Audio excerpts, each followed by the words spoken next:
Hello everyone, good morning to all of you. Welcome to current affairs logics. Friends, morning हो गई है। मैं आप सभी के लिए लेके आ गई हूँ आज का डेली करंट अफेयर्स का इम्पॉर्टेंट सेशन। आज के सेशन में हम कवर करेंगे 12 नवंबर के सभी मोस्ट इंपॉर्टेंट क्वेश्चंस। देखिए फ्रेंड, डेली करंट अफेयर्स का हम आपके लिए डेली जो सेशन लेके आते हैं ना, इसमें हम क्वेश्चन आपके उन सभी को डिस्कस करते हैं जो आपके कॉम्पिटिटिव एग्ज़ाम्स के लिए इम्पॉर्टेंट है। तो आप लोग इस सेशन को बिल्कुल मिस ना करें, क्योंकि हर एक कॉम्पिटिटिव एग्ज़ाम्स में करंट अफेयर्स का जो सेशन है वो ज़रूर आता है, क्वेश्चन ज़रूर आते हैं। तो इसलिए आप लोग इस वीडियो को ज़रूर देखें। इसी के साथ साथ हम स्ट्रैटेजी के कुछ इंपॉर्टेंट क्वेश्चंस भी कवर करेंगे। और फ्रेंड्स, मैं आपको कल के क्वेश्चंस एक बार फिर से रिवाइज भी कराने वाली हूँ। लास्ट में हम जो है आपके लिए 2 यहाँ पे टेस्ट क्वेश्चन हमने रखे हैं, उनके आंसर जो है आप लोग मुझे कमेंट करके ज़रूर लिखिए। तो इस तरह से आज का जो है हमारा ये पूरा सेशन रहेगा फ्रेंड्स। अगर आपको आज की हमारी ये क्लास अच्छी लगी तो इस वीडियो को लाइक और शेयर ज़रूर करिएगा। तो चलिए फ्रेंड्स, शुरू करते हैं। पीडीएफ आप लोगों को हमारे टेलीग्राम ग्रुप से मिल जाएगी। टेलीग्राम ग्रुप का नाम है हमारा करंट अफेयर लॉजिक से, लिंक आपको डिस्क्रिप्शन बॉक्स में दिया गया है।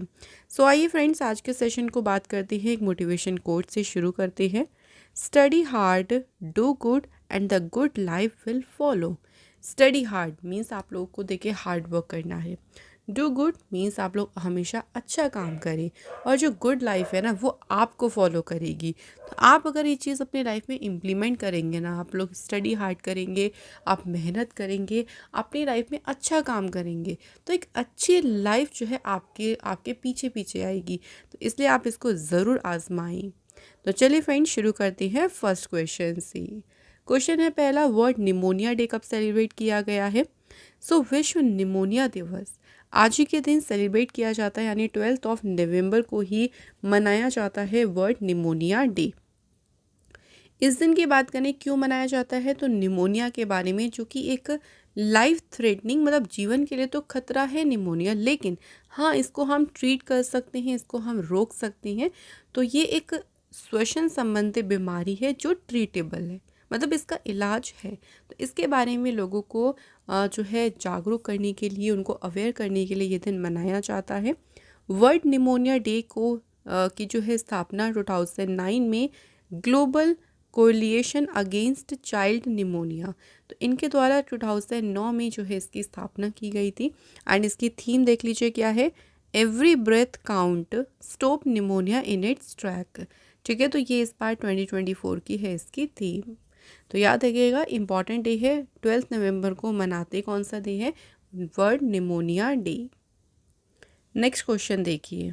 क्वेश्चन है अगला, according to the world intellectual property indicator report 2024, what is the rank of India in the world in filing patent in 2023? 2023 में पेटेंट दाखिल करने में भारत का विश्व में कौन सा स्थान है? तो इंडिया जो है विश्व में कौन से नंबर पे है? 6th प्लेस पे है। ठीक है, इंडिया को याद रखिएगा, इंडिया जो है वो पेटेंट फाइल करने के मामले में, अगर 2023 की पूरी इन्होंने जो है एक तरीके से रिपोर्ट यहाँ पे दी है, उसके अकॉर्डिंग भारत जो है विश्व में 6ठे स्थान पे है। पेटेंट फाइल करने के मामले में देखिए, दुनिया में नंबर 1 पे कौन सी कंट्री जहाँ पे सबसे ज़्यादा जो है पेटेंट फाइल किए गए हैं 2023 में, तो कंट्री कौन सी है? चाइना है। अच्छा, 2023 में अगर बात करें इंडिया में कितने पेटेंट्स फाइल किए गए, तो उनकी संख्या कितनी है? 64,480। वैसे नंबर्स इतना इम्पॉर्टेंट नहीं है, बट हाँ आपको रैंकिंग याद रखनी है कि भारत कौन से रैंक पे है, 6th, और नंबर 1 की रैंकिंग भी याद रखिएगा जो कि है चाइना। अगला क्वेश्चन देखिए, where was Bengaluru's first digital population clock inaugurated? तो बेंगलुरु की पहली जो डिजिटल जनसंख्या घड़ी है, इस घड़ी का उद्घाटन कहाँ किया गया?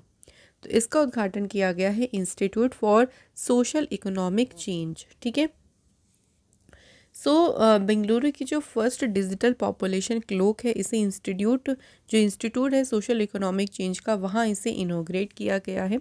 अब ये पॉपुलेशन क्लॉक क्या करेगी, क्यों इसे लगाया गया है? तो ये रियल टाइम पॉपुलेशन एस्टिमेट देगी कर्नाटक एंड इंडिया। सो कर्नाटक और भारत के लिए इसमें आप देख सकते हैं यहाँ पे रियल टाइम चलेगा, बिल्कुल पॉपुलेशन की जनसंख्या अनुमान जो है इसमें बिल्कुल वास्तविक समय की जनसंख्या यहाँ पे एक तरीके से एक एस्टिमेट उसका दिया जाएगा और ये अपडेट होती रहेगी। तो कर्नाटक का पॉपुलेशन एवरी 1 मिनट 10 सेकेंड, हर एक मिनट 10 सेकेंड में, और इंडिया की हर एक 2 सेकेंड में यहाँ पे जो एक क्लॉक है इसमें अपडेशन देखने को मिलेगी। ठीक है, तो ये बेंगलुरु सिटी की पहली डिजिटल पॉपुलेशन क्लॉक है। अगला क्वेश्चन है, the legendary musician Pandit Ram Narayan has recently passed away, to which musical instrument was he renowned for. अभी रिसेंटली देखिए पंडित राम नारायण जी का हाल ही में निधन हो गया। किस संगीत वाद्य यंत्र के लिए ये प्रसिद्ध थे? तो ये फ्रेंड्स फेमस थे किस वाद्य यंत्र के लिए? Right answer is option B, sarangi. Pandit Ram Narayan ji की बात करें तो इनका जन्म हुआ था 25 दिसंबर 1927 को अंबर विलेज जो कि उदयपुर के पास है। इन्हें एक इम्पॉर्टेंट अवार्ड मिला है जो है पद्म विभूषण। ये इंडिया का दूसरा हाईएस्ट सिविलियन अवार्ड है और कौन सी ईयर में मिला था? 2005 में। तो एग्ज़ाम में ना ये भी आ सकता है कि किस ईयर में उनको पद्म विभूषण अवार्ड से सम्मानित किया गया, तो आप लगाएंगे 2005 में। नेक्स्ट क्वेश्चन है, former top polo player Harinder Singh Sodhi passed away, he was a recipient of prestigious award. तो अभी रिसेंट देखिए ये पूर्व शीर्ष पोलो खिलाड़ी हैं, तो ये भी याद रखेंगे स्पोर्ट कौन सा था इनका? पोलो। इनका नाम क्या था? हरिंदर सिंह सोडी। इनका भी हाल ही में निधन हो गया है। और ये किस पुरस्कार के प्राप्तकर्ता थे? तो एक इम्पॉर्टेंट अवार्ड इन्हें मिला था जो कि है अर्जुना अवार्ड। ठीक है, तो अर्जुना अवार्ड से जो है इनको सम्मानित किया गया था। हरिंदर सिंह सोडी जो है इनको पोलो कम्युनिटी में बिली के नाम से जो है इनको जाना जाता था। अच्छा फ्रेंड्स, थोड़ा सा मैं आपको अर्जुन अवार्ड के बारे में बताऊं तो जो अर्जुन अवार्ड है ना, देखिए ये स्पोर्ट्स के क्षेत्र में दिया जाने वाला, जो स्पोर्ट्स का एरिया उसमें आउटस्टैंडिंग परफॉर्मेंस के लिए दिया जाने वाला अवार्ड है। और स्पोर्ट्स में ये सेकंड, आप याद रखेंगे, सेकंड हाईएस्ट स्पोर्टिंग अवार्ड है। किसके बाद में? मेजर ध्यानचंद खेल रत्न अवार्ड के बाद। कौन सा है? अर्जुना अवार्ड। अर्जुना अवार्ड जो था ना ये पहली बार दिया गया था 1961 में। ठीक है, याद रखेंगे, पहली बार कभी कभी पूछ लेते हैं कि कब शुरुआत हुई थी, तो अर्जुना अवार्ड की जो है शुरुआत हुई थी 1961 में। ओके फ्रेंड्स, क्लियर हो गया? चलिए आगे बात करते हैं नेक्स्ट क्वेश्चन के बारे में। Assam government and which IIT launched platforms for health care innovations. तो असम सरकार और किस आईआईटी ने स्वास्थ्य देखभाल नवाचारों के लिए प्लेटफॉर्म लॉन्च किया? तो आईआईटी कौन सी है? आईआईटी गुवाहाटी। सो ये जो प्लेटफॉर्म लॉन्च किया है ना, ये एक साथ लेके आएगा एमिनेंट डॉक्टर्स को, साइंटिस्ट को, to explore cutting edge health technology. तो जो भी प्रतिष्ठित डॉक्टर्स हैं, वैज्ञानिक हैं, ये प्लेटफॉर्म उनको एक साथ लेके आएगा ताकि वो जो भी नई नई देखे स्वास्थ्य से रिलेटेड टेक्नोलॉजीज़ हैं उनको एक्सप्लोर कर सके, उनको खोज सके। तो उसी उद्देश्य से इस प्लेटफॉर्म को शुरू किया गया है। फ्रेंड्स, मैं आपको चलिए कुछ आईआईटी से रिलेटेड पुरानी न्यूज़ जो है इंपॉर्टेंट है उनको थोड़ा सा रिवाइज करा देती हूँ। आईआईटी जोधपुर जो है उन्होंने एक मेटल 3D प्रिंटर डेवलप किया था for aerospace, defence and general engineering applications के लिए। इसके अलावा आईआईटी मद्रास जो है उन्होंने एक रोबोट डेवलप किया जो कि सेप्टिक टैंक्स को क्लीन करेगा जिसमें ह्यूमंस की ज़रूरत नहीं होगी। इंडिया का पहला जो indigenously developed polycentric prosthetic knee जिसका नाम है कदम, इसे लॉन्च किया था किसने? आईआईटी मद्रास ने। ठीक है फ्रेंड्स, तो ये तीनों न्यूज़ याद रखेंगे आईआईटी से रिलेटेड। नेक्स्ट बात करते हैं अगले क्वेश्चन की। How much loan has been provided by the Asian Development Bank for the livelihood improvement project of Uttarakhand. अभी रिसेंटली देखिए उत्तराखंड की जीवन यापन सुधार परियोजना के लिए जो एडीबी है, एशियाई विकास बैंक है, उनके द्वारा कितना ऋण प्रदान किया गया है? तो उत्तराखंड को इन्होंने दिया है 200 मिलियन, यहाँ पे याद रखेंगे 200 मिलियन US डॉलर जो है इसका लोन प्रोवाइड किया है उत्तराखंड गवर्नमेंट को एशियन डेवलपमेंट बैंक ने। उद्देश्य क्या है? तो इसका उद्देश्य है to upgrade and strengthen its urban infrastructure and make it climate resilient. तो जो उनका शहरी बुनियादी ढांचा है उसको उन्नत बनाना, उसको मजबूत बनाना और इसे जलवायु के प्रति लचीला बनाना जो है इसका उद्देश्य है। उत्तराखंड की बात करें, उत्तराखंड की फॉर्मेशन हुई थी 9 नवंबर 2000 को। कैपिटल है देहरादून और गैरसैंण। गवर्नर है Gurmeet Singh and chief minister है यहाँ पे पुष्कर सिंह धामी। असेंबली सीट्स हैं 70, राज्यसभा की हैं 3, लोकसभा की हैं 5। यहाँ के नेशनल पार्क्स देख लीजिए, Jim Corbett, Gangotri, Govind national park, Nanda Devi, Rajaji and valley of flowers national park. यहाँ के इंपॉर्टेंट ट्राइब्स हैं भोटियाज, बक्सा, जौनसारी, खास, राजी, थारू। इंडिया का हाईएस्ट डैम टिहरी डैम, ये उत्तराखंड में है भागीरथी रिवर पे। एंड यहाँ के इंपॉर्टेंट टेम्पल्स में है Badrinath temple, Yamunotri temple, Gangotri and Kedarnath temple. तो ये तो कुछ स्टैटिक पॉइंट हो गया। अब उत्तराखंड से थोड़े बहुत करंट अफेयर्स की न्यूज़ भी रिवाइज कर लेते हैं। उत्तराखंड गवर्नमेंट ने लॉन्च किया था पिरुल लाओ पैसे पाओ कैंपेन को। उत्तराखंड पहला स्टेट बना जिसने यूनिफॉर्म सिविल कोड को अडॉप्ट किया। Very important news. उत्तराखंड के सीएम ने लॉन्च किया Dhami against drugs campaign. A help program यहाँ पे स्टार्ट किया गया। एंड ल्यूमिनियस जो है उसने बिल्ड की इंडिया की पहली ग्रीन सोलर पैनल फैक्ट्री कहाँ पे? उत्तराखंड स्टेट में। तो कोशिश मेरी यही है फ्रेंड्स कि मैं आपको क्वेश्चन से ना ज़्यादा से ज़्यादा आपको अच्छे से रिवाइज कराती चलूँ। आइए बात करते हैं अगले क्वेश्चन की। Who has been elected as the president of FICCI for 24-25। तो 2024-25 का जो 1 साल का ये टर्न है उसके लिए फिकी के अध्यक्ष के रूप में किसे चुना गया है? Right answer is Harshvardhan Agrawal जो हैं ये बने हैं फिकी के अगले प्रेसिडेंट। फिकी जो है इसका कंप्लीट नेम है federation of Indian chambers of commerce and industry. फिकी की स्थापना हुई थी 1927 में और हेडक्वार्टर इसका लोकेटेड है न्यू दिल्ली में।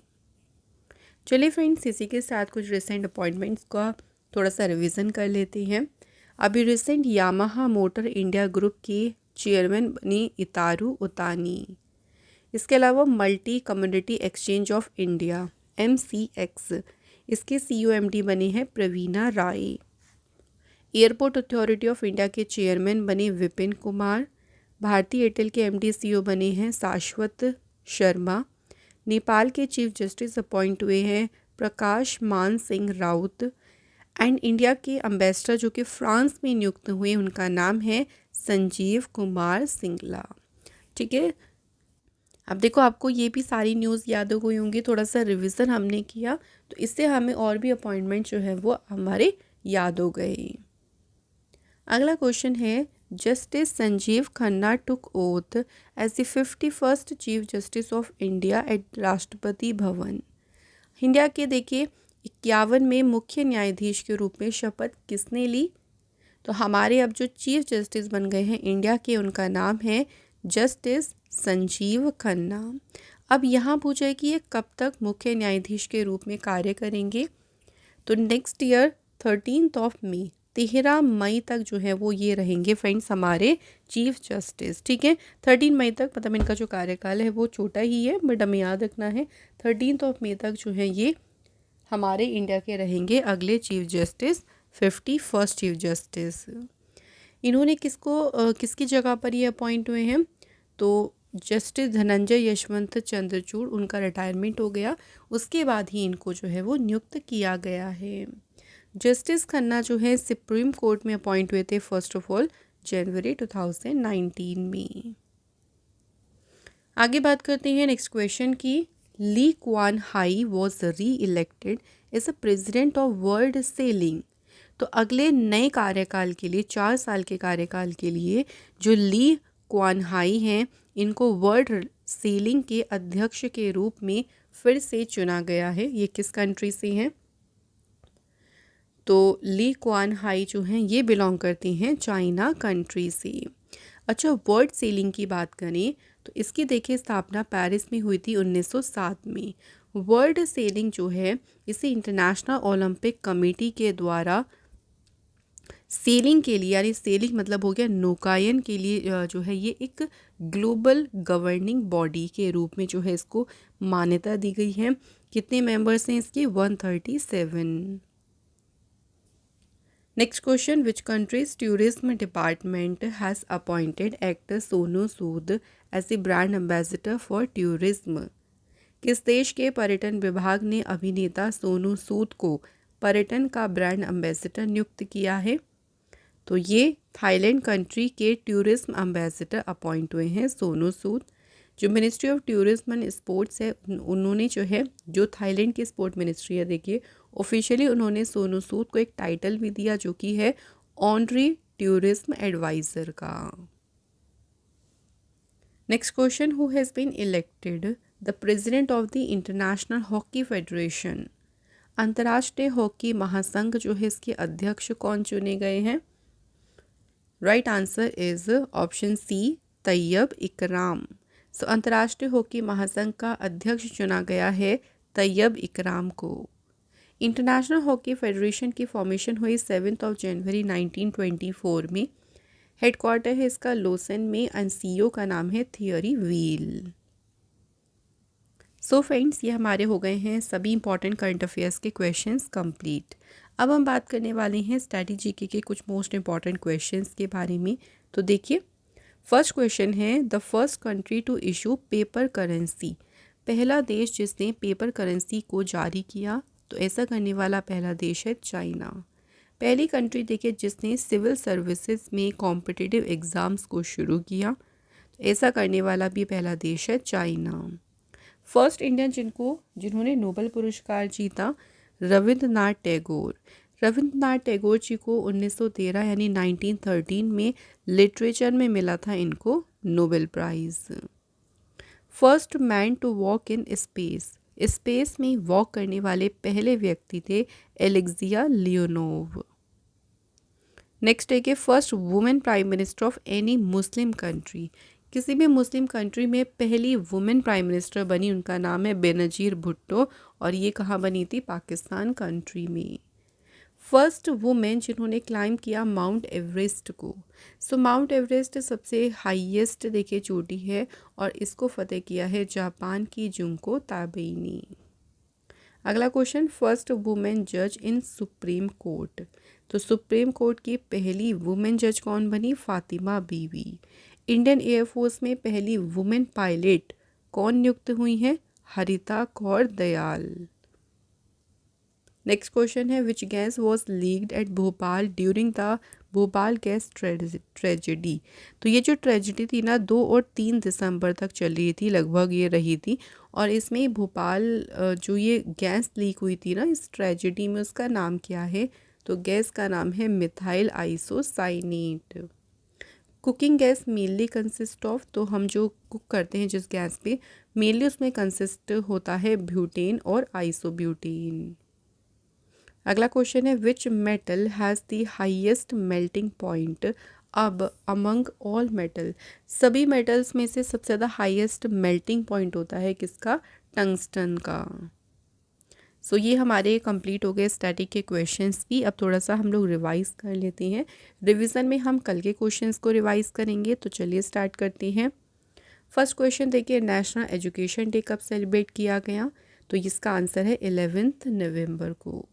नेशनल एजुकेशन डे जो है उसी दिन जो है मौलाना अबुल कलाम आज़ाद जो है उनका जन्म दिवस होता है। अबुल कलाम आज़ाद जी कौन थे? इंडिया के पहले एजुकेशन मिनिस्टर थे। Where did third edition of the India Australia joint military exercise Austra Hind, कहाँ हुई ये एक्सरसाइज? तो ये हुई थी आपकी पुणे सिटी में। What is the name of the tri-services military exercise conducted by India in Eastern sector? तो इंडिया के द्वारा जो पूर्वी क्षेत्र है उसमें आयोजित त्रिसेवा जो अभी सैन्य अभ्यास शुरू हुआ है, इसका नाम क्या रखा है? पूर्वी प्रहार जो है उसे नाम दिया है। इसके बाद देखिए, विच गवर्नमेंट एजेंसी जिसने ऑर्गेनाइज किया एंटी टेरर कॉन्फ्रेंस 2024। आतंकवाद विरोधी सम्मेलन जो है इसका आयोजन नई दिल्ली में किसने किया है? नेशनल इन्वेस्टिगेशन एजेंसी ने। विच union ministry launched the scheme for strengthening the medical device industry? चिकित्सा उपकरण उद्योग को सुदृढ़ करने के लिए जो योजना है किस मिनिस्ट्री ने शुरू की? Ministry of chemical and fertilisers ने। विच टू इंडियन यूनिवर्सिटी जिसको टॉप 50 में जगह मिली है क्यूएस वर्ल्ड यूनिवर्सिटी रैंकिंग में, तो टॉप 50 में जो जगह मिली है देखिए उसमें कौन कौन सी हैं? आईआईटी दिल्ली और आईआईटी बॉम्बे। अब इसमें से भी देखिए जो आईआईटी दिल्ली है उसकी रैंक याद रखिएगा 44 रैंक है और आईआईटी बॉम्बे जो है ये है 48 रैंक पे। ठीक है, तो दोनों यूनिवर्सिटी हैं टॉप 50 में। What is the new fine for farmers with plots larger than 5 एकड़? 5 एकड़ से बड़े जिनके भी फार्मर्स के पास देखिए प्लॉट्स हैं, भूखंड हैं, तो उनके लिए जो भी किसान वहाँ पे अगर पराली जलाते हैं इतने बड़े एरिया पे, तो उन पे जो जुर्माना लगेगा वो लगेगा 30,000 पर इंसिडेंट रुपीज़ का। अगला क्वेश्चन है which state has become the first state in India to implement a dedicated semiconductor policy? Answer is Gujarat. तो गुजरात जो है ये समर्पित अर्धचालक नीति लागू करने वाला भारत का पहला राज्य बन गया है। नेक्स्ट है किस बैंक ने देखिए अभी रिसेंटली इनोवेशन हब जो है इसे लॉन्च किया है? तो एपेक्स के साथ में साझेदारी करके इनोवेशन हब जो है लॉन्च किया है स्टेट बैंक ऑफ इंडिया ने। तो फ्रेंड्स ये हमारे हो गए हैं सभी most important questions. I hope so friends आज के क्वेश्चंस अच्छे से आपको सभी क्लियर हो गए होंगे। अब टेस्ट क्वेश्चंस की बात करेंगे तो पहले मैं आपको कल के आंसर्स बता देती हूँ। तो कल का क्वेश्चन था हमारा पहला कि उज्जैन किस नदी के तट पर है? सही आंसर है उज्जैन जो है वो शिप्रा नदी के तट पर है। इसके बाद देखिए नेक्स्ट क्वेश्चन में भी याद रखिएगा तो मैजिनोट लाइन किस देश के बीच में है? तो मैजिनोट लाइन जो है ये है फ्रांस और जर्मनी के बीच। तो friends thank you very very much, आप सभी ने हमें सही आंसर दिए हैं सभी क्वेश्चंस का, आपका बहुत बहुत शुक्रिया। एंड आज हमने कमेंट रखा है अभिषेक। अब फ्रेंड्स बात करेंगे टेस्ट क्वेश्चंस की। तो आज के टेस्ट क्वेश्चंस की बात करें तो देखिए कौन कौन से क्वेश्चंस हैं आज। Who won the women singles title at the Wimbledon open 2024? So Wimbledon जो ग्रैंड स्लैम हुआ उसमें देखिए वुमेन सिंगल का खिताब किसने जीता? इसके बाद सेकंड क्वेश्चन है फार्मूला 1 रेस है जापानीज़ ग्रैंड प्रिक्स ये किसने जीती है? तो इन दोनों क्वेश्चन के आंसर जो है आप लोग हमें कमेंट बॉक्स में लिखिएगा फ्रेंड। और इसी के साथ आज का हमारा जो है यहाँ पे डेली करंट अफेयर्स का मोस्ट इम्पॉर्टेंट सेशन कंप्लीट हो गया है। Thank you so much for watching this video.